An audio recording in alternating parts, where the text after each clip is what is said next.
আসসালামু আলাইকুম।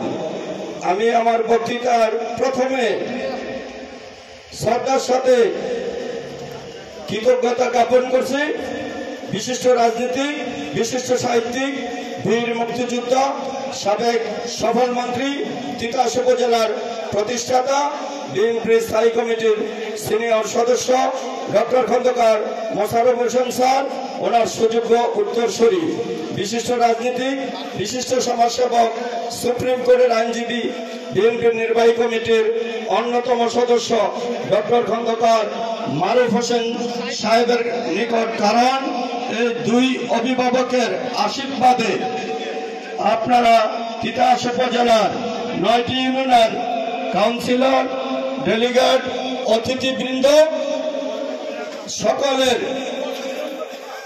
কণ্ঠভোটের মাধ্যমে গত 27 তারিখে আপনারা আমাকে এবং মেহেদী হাসান সেলিম ভূঁইয়াকে সভাপতি, সাধারণ সম্পাদক হিসাবে নির্বাচিত করেছেন।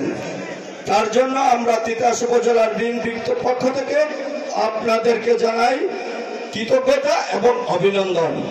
আমি বলতে চাই, আপনারা যে গত 27 তারিখে যে কাউন্সিলটি হয়েছে, এই কাউন্সিলে যদি আপনারা 9টা ইউনিয়নের যে কাউন্সিলরগণ, ডেলিগেটর এবং অতিথিবৃন্দগণ যদি সমভাবে ওপেন কণ্ঠস্বরে আমাদেরকে নির্বাচিত না করতেন, আজকে আমার গলায় যে দুটি ফুল দেখতেছেন, এই ফুলগুলা তো আমার গলায় থাকতো না।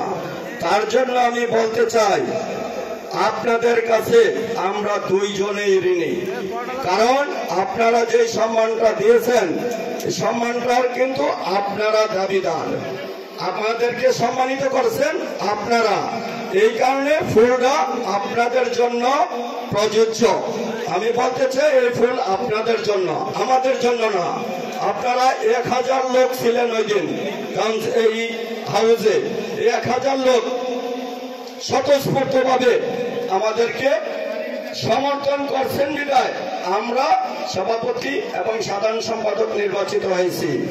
তার পাশাপাশি আমি বলতে চাই, আপনারা কলাকান্দি গ্রাম সহ এবং করিকান্দি ইউনিয়নের যে নেতৃবৃন্দ ছিলেন, আপনারা এই কাউন্সিলে 9টা ইউনিয়নের মধ্যে আপনাদের সদর ইউনিয়ন হিসাবে আপনাদের ভূমিকা ছিল সবচেয়ে বেশি, কারণ